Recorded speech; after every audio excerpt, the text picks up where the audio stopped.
All right, welcome. Today, we're going to dive into a really powerful idea from the work of Dweck. And trust me, it could completely change how you think about success, talent, and pretty much everything.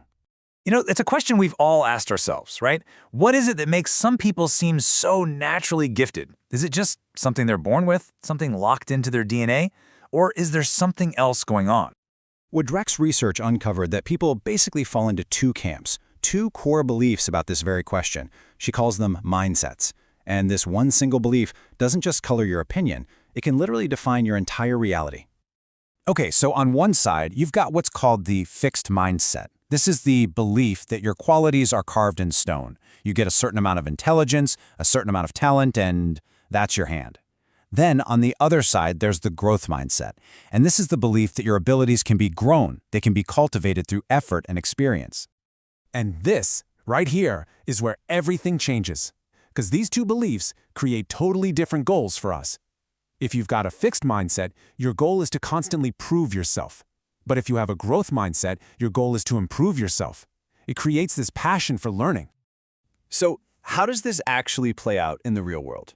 Especially when things get tough. Because it's when we're really challenged that our true mindset starts to show. Just think about it for a sec. Which one would you pick? Your answer actually says a whole lot about your mindset. See, people with a fixed mindset, they'll often choose the path of success and validation, but people with a growth mindset, they'll usually go for the challenge. And you can see the split right here, plain as day. The fixed mindset looks at a challenge and sees risk. What if I fail? What if I look stupid? So naturally, they stick to what they know, to their comfort zone. But the growth mindset, they see a challenge as an opportunity because they know deep down that's where the real growth happens. And this quote from the soccer legend Mia Hamm, man, it just says it all. She didn't become one of the greatest of all time by playing it safe. No way. She actively sought out tougher and tougher competition because she knew that's what would make her better, faster than she ever thought possible. But okay, let's be real. Challenges don't always end in a win. So what happens when we fail? This, right here, is another huge dividing line between these two ways of thinking. For someone locked in a fixed mindset, failing feels catastrophic. It becomes a permanent label, like a big red stamp that says, I am a failure.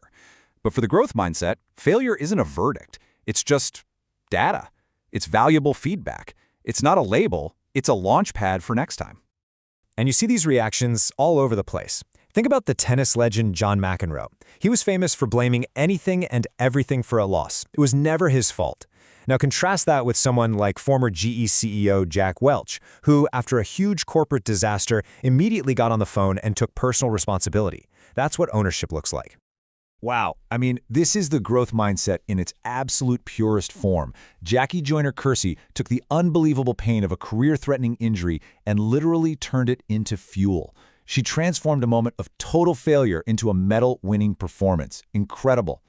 So this brings us to this huge myth that the fixed mindset just loves to tell itself. And it's the idea of the effortless natural. You know the type. The person who's just born a genius. You want to talk about naturals? Let's talk about Michael Jordan, maybe the greatest basketball player ever. He was famously cut from his high school basketball team. Can you believe that? His greatness wasn't a gift. It was forged through an absolutely legendary, relentless work ethic.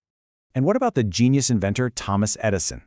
We have this image of him alone in a lab having a eureka moment. Well, not exactly. The light bulb was the product of a huge, well-funded team and thousands of hours of painstaking experimentation. And yeah, even a prodigy like Mozart wasn't born composing masterpieces. It took him over 10 years of intense, hard work and study to become the genius we remember today. The idea of effortless greatness, it's almost always a complete myth. So you see, this whole obsession we have with talent is, well, it's actually pretty harmful. When we praise kids just for being smart, we're accidentally pushing them into a fixed mindset. Studies have shown it makes them avoid challenges. And get this, some of them even lied about their scores, all just to protect that label of being smart. Okay, so after all of that, here is the single most important takeaway. Your mindset isn't permanent. It's not who you are, it's just a belief you hold. And you know what? Beliefs can be changed. You can actually choose which one you want to live by. Ultimately, it's about how you want to look back on your own life. Are you going to be the person who talks about what you could have been, Or are you going to be the person who knows without a doubt that you gave your all for the things that really mattered to you? This one belief, it's like a lens that you see the entire world through, and it colors every single part of your experience, your career, your relationships, everything. It's what determines whether you see a brick wall in front of you or a staircase. The choice between proving yourself and improving yourself is yours to make every single day. So the only question left is, which path will you take?